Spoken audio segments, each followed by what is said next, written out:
The sterile hospital room had become Sarah's second home over the past 3 months. Every morning she would arrive before sunrise, clutching the same worn coffee cup, settling into the uncomfortable chair beside her husband, Michael's bed. The rhythmic beeping of machines had become her soundtrack, a cruel metronome counting down moments she feared would never return. Today marked their 10th wedding anniversary, and instead of the romantic getaway they'd planned to the mountains, Sarah found herself whispering memories to a man who couldn't respond, whose strong hands lay motionless on crisp white sheets, whose eyes remained closed to the world that desperately needed him to wake up. Michael had been her everything, her college sweetheart, her best friend, the father of their 7-year-old daughter, Emma. He was the kind of man who stopped to help strangers with flat tires, who volunteered at the community center every Saturday, who made pancakes shaped like dinosaurs just to see Emma smile. The accident had been so senseless, so utterly unfair. A distracted driver running a red light. And in one horrific instant, everything changed. The doctors had been cautiously pessimistic, using phrases like severe, traumatic brain injury, and uncertain. Prognosis. Some had gently suggested that Sarah consider long-term care facilities, but she refused to entertain such thoughts. Michael was a fighter. He had to come back to them. Sarah had maintained her vigil with unwavering devotion, even as medical bills, mounted and well-meaning friends suggested she needed to take care of herself. How could she rest when half of her heart lay unconscious in a hospital bed? She read to him daily from his favorite books, played the classic rock music he loved, and filled the silence with stories about Emma's school plays and soccer games. The nurses had grown fond of her, often finding small ways to bend visiting hour rules, recognizing the fierce love that kept her anchored to that bedside. On this particular morning, Sarah noticed the doctors seemed more hurried than usual, their expressions graver. Dr. Reynolds, the neurologist who had overseen Michael's care, finally pulled her aside in the hallway. His kind eyes carried a weight that made Sarah's stomach drop even before he spoke. The latest brain scans showed no improvement. In fact, there were concerning developments. They needed to discuss realistic expectations and possibly transitioning Michael to a facility better equipped for long-term comatose patients. The words felt like physical blows, each one pushing her closer to an abyss she'd been desperately avoiding. But Sarah couldn't accept it. Not today. Not on their anniversary. She returned to Michael's room, pulling her chair close, taking his hand in both of hers. His wedding ring caught the morning light filtering through the blinds, and she remembered the day he'd nervously fumbled with it during their ceremony, his hands trembling with joy and anticipation. "We made it 10 years, she whispered, her voice cracking. "Remember our vows? For better or worse in sickness and health." "I meant every word, Michael. Every single word." She talked for over an hour, recounting their decade together, the tiny apartment, where they'd started married life, surviving on love and ramen noodles while Michael finished his teaching degree. The day Emma was born, when he'd cried harder than the baby, overwhelmed by the responsibility and beauty of new life, the countless ordinary moments that had woven themselves into an extraordinary life together, the spontaneous dance parties in the kitchen, the terrible home improvement projects, the quiet nights reading side by side on the couch. Time seemed suspended in that hospital room, existing in its own dimension where hope and heartbreak occupied the same space.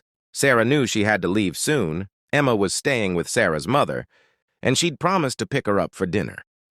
Their daughter needed normalcy, needed to feel like at least one parent was present and whole. But leaving felt impossible today, like abandoning Michael on the one day that should have been theirs alone. "I have to go soon," Sarah finally said, standing slowly, her body aching from hours in the chair. She leaned over the bed rails, cupping Michael's face gently in her hands. His skin was warm, his beard had grown longer than he'd ever worn it, and she could almost imagine he was simply sleeping peacefully. "But I'll be back tonight. I always come back. I'll always come back to you." She pressed her lips to his forehead first, a benediction and a plea. Then, just as she had done every day for 3 months, she kissed his lips softly, tenderly, as if her love alone could bridge the chasm between consciousness and oblivion. "Happy anniversary, my love," she breathed against his mouth. "Come back to me. Please, just come back." Sarah straightened, reaching for her purse. preparing herself for the long walk out of the hospital. The drive home, the pretense of normalcy. She'd have to maintain for Emma, but then she felt it, a pressure on her arm. Gentle at first, then firmer. Her breath caught in her throat. Slowly, afraid to believe, afraid to hope, she looked down. Michael's fingers were wrapped around her wrist. Not the involuntary muscle twitches the doctors had warned her about, but a deliberate grip, purposeful and unmistakable. Sarah's knees nearly buckled. "Michael?" Her voice was barely a whisper, terrified that speaking too loudly might shatter whatever miracle was unfolding. His eyelids fluttered, a movement so subtle she might have imagined it. But then they opened. Those familiar brown eyes, cloudy and confused but undeniably aware, found hers. His lips moved, forming soundless words, and his grip on her arm tightened as if anchoring himself to reality through her touch. "Don't go," he managed to rasp, his voice barely audible, rough from months of disuse. Sarah felt her entire body begin to shake. Tears she'd been holding back for months finally broke through, streaming down her face in rivers of relief and joy and overwhelming gratitude. "I'm here," she sobbed, covering his hand with hers. "I'm right here. I'm not going anywhere." She frantically pressed the call button, and within seconds, the room flooded with nurses and doctors, all wide-eyed with astonishment. Dr. Reynolds kept repeating remarkable and unprecedented while checking Michael's responses, but Sarah barely heard any of it. She kept her eyes locked on Michael's, communicating through that gaze. Everything that words couldn't capture in that moment. The medical team worked quickly, running tests, adjusting medications, asking Michael simple questions that he struggled but managed to answer. Yes, he knew his name. Yes, he recognized Sarah. No, he didn't remember the accident. The last clear memory he had was kissing Sarah goodbye that morning, heading out the door to his teaching job, the same routine they'd followed for years.